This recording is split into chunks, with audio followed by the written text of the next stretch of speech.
Le cercueil de la reine Elisabeth II est arrivé à Westminster. Une chapelle ardente s'y tient jusqu'à ses funérailles lundi. C'est à Izium que le président ukrainien a fait sa première visite dans les territoires repris à l'armée russe après la contre-offensive de Kiev ces derniers jours. La Commission européenne veut réformer le marché de l'électricité. Euronews s'est entretenu avec Ursula von der Leyen.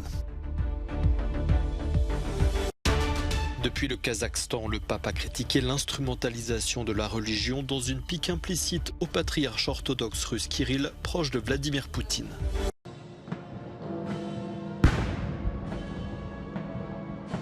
Une procession, comme seule la royauté britannique s'est en organisée.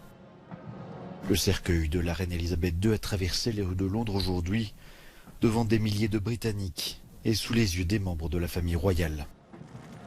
Au rythme de 75 pas par minute, le nouveau roi Charles III, la princesse Anne, les princes Andrew, Edward, William et Harry ont accompagné la reine du palais de Buckingham jusqu'à Westminster Hall. Comme un dernier adieu à un palais londonien où Elisabeth II a grandi et passé le plus clair de son existence.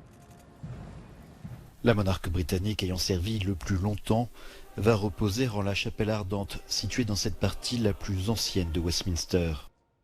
Jusqu'à lundi, jour des funérailles, c'est ici que restera le cercueil d'Elisabeth II.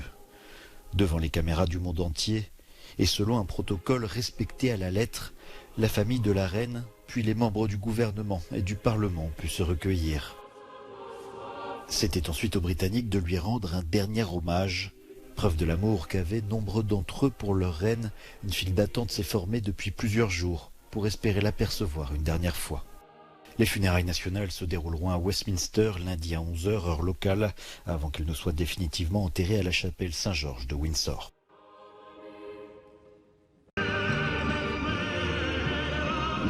Drapeau ukrainien fièrement hissé, avec en fond l'hymne national. Main sur le cœur, c'est dans une ville libérée que le président Zelensky s'est rendu ce mercredi. Izium est l'un des nombreux sites clés repris aux mains des Russes ce week-end lors d'une contre-offensive éclair de l'armée ukrainienne qui affirme avoir reconquis près de 6000 m² de terrain.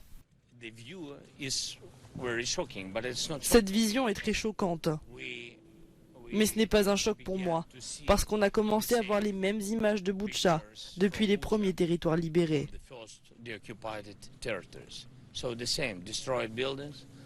Les mêmes bâtiments détruits, des gens tués.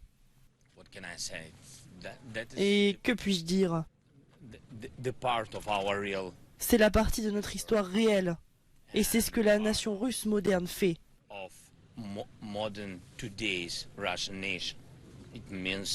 Mais cela veut dire qu'avec notre armée, la vie revient.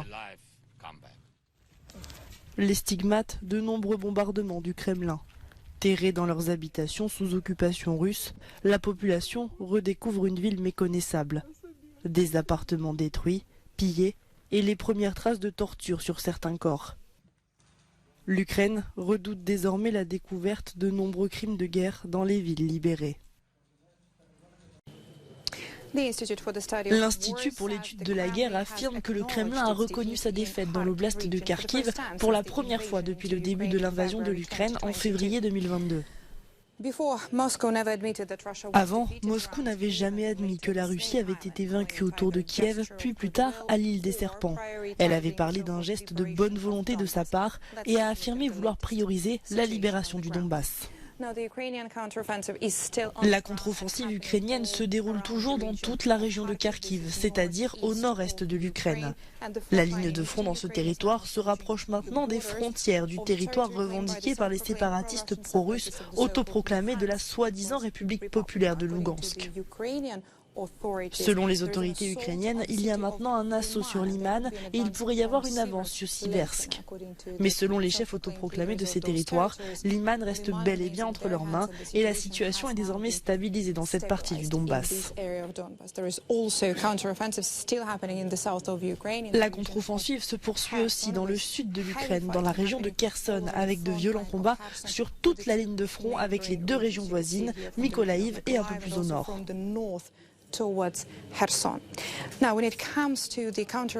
Et en ce qui concerne la contre-offensive dans le sud, il y a peut-être moins d'informations et de détails sur ce qui se passe sur le terrain, mais les autorités ukrainiennes affirment qu'elle se poursuit. Alors que l'Ukraine et l'énergie étaient au cœur du discours sur l'état de l'Union d'Ursula von der Leyen, Euronews et d'autres médias européens ont interviewé la présidente de la Commission. Mettre en place un plafonnement des prix du gaz est-il possible? Nous lui avons posé la question. Nous ne devons jamais oublier que Vladimir Poutine utilise le gaz comme une arme et c'est pourquoi nous sommes dans cette crise énergétique. Nous avons déjà fait beaucoup en tant qu'Union européenne et cela a permis d'amortir une grande partie des effets. Par exemple, le stockage commun, nous en sommes à 84% maintenant. C'est très bien et nous nous sommes éloignés de la Russie pour nous tourner vers des fournisseurs fiables comme la Norvège ou les États-Unis. On le constate avec ces deux chiffres. Au début de la guerre, 40% du gaz importé était russe. Aujourd'hui, nous ne sommes plus qu'à 9%. Il y a donc eu une diminution drastique du gaz russe et nous avons compensé cela par d'autres fournisseurs. Maintenant, l'étape que nous franchissons est de donner aux États membres la puissance de feu nécessaire pour soutenir les ménages et les entreprises vulnérables. C'est donc la prochaine étape qui est sur la table du Conseil et au Parlement en ce moment. Et nous discutons des travaux sur le plafonnement des prix, dans la mesure où nous examinons ce que nous pouvons faire pour réduire le prix du gaz. Avec la Russie, dont l'approvisionnement n'est absolument pas fiable, les choses sont claires. Mais avec des amis, comme par exemple nos amis norvégiens, il est bon d'avoir commencé à négocier et à discuter de la manière dont nous pouvons avoir une approche commune pour réduire de manière stable les prix du gaz, car ils définissent en grande partie le marché de l'électricité. Et enfin, la grande réforme du marché de l'électricité est la prochaine étape à venir. Nous avons l'expérience d'une énorme solidarité européenne. Ce que nous voyons par exemple, c'est que tous les États membres se sont mis d'accord pour avoir un stockage commun. Nous voulions qu'en octobre, il soit plein à 80%. Mais nous sommes déjà bien meilleurs, parce que nous travaillons tous ensemble avec 84% déjà actuellement. Cela nous aidera à passer un hiver en toute sécurité. Nous voyons une énorme solidarité dans la mesure où le gaz que nous recevons maintenant de fournisseurs fiables comme les États-Unis ou la Norvège est acheminé là où il est nécessaire. Et nous avons tous bien compris que nous avons travaillé ensemble dans cette crise énergétique. Parce que plus nous sommes solidaires, plus nous avons une situation stable au sein de l'Union européenne et chaque État membre en bénéficie. Est-ce que cela va arriver à temps? Est-ce que ce ne sera pas trop tard?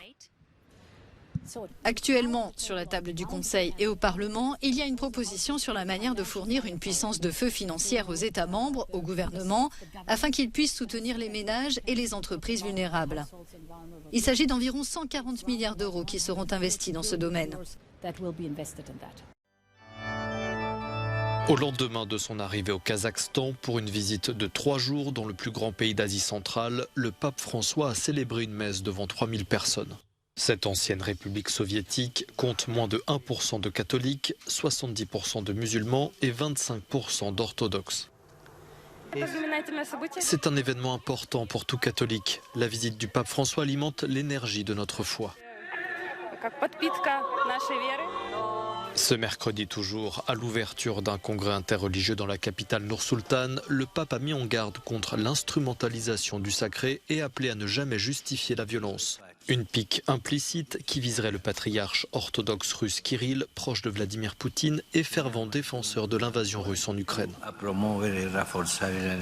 Engageons-nous encore plus et insistons sur la nécessité de résoudre les conflits, non pas par les moyens peu concluants de la force, avec des armes et des menaces, mais par le seul moyen béni par le ciel et digne de l'homme, la rencontre, le dialogue et les négociations patientes. Des propos qui ont fait réagir le patriarche Kirill, qui a dénoncé dans un message envoyé aux participants du congrès ce qu'il qualifie de déformation de faits historiques et de manipulation sans précédent de la conscience collective.